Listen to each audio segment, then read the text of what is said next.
பொள்ளாச்சி அடுத்த ஆழியார்காவி அருவியில் காட்டாற்று வெள்ளம் ஆர்ப்பரித்து கொட்டுவதால் சுற்றுலா பயணிகளுக்கு தடை விதிக்கப்பட்டுள்ளது.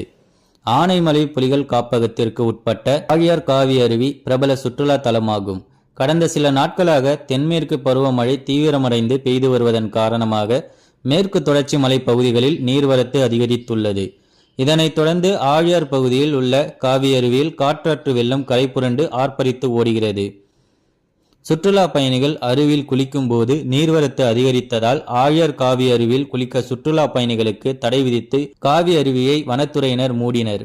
மேலும் தொடர்ந்து மேற்கு தொடர்ச்சி மலை பகுதிகளில் கனமழை பெய்து வருவதின் காரணமாக காட்டாற்று வெள்ளம் காவி அருவியில் ஆர்ப்பரித்து கொட்ட துவங்கியுள்ளது.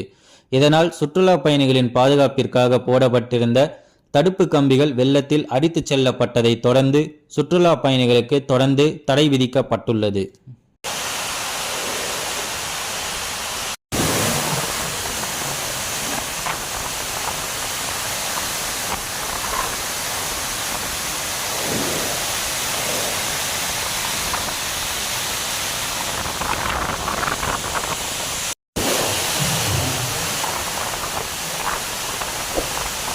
இதுபோல் அனைத்து செய்திகளையும் காண மனித உறுதி ஈடிவி சேனலை தவறாமல் பார்க்கவும்.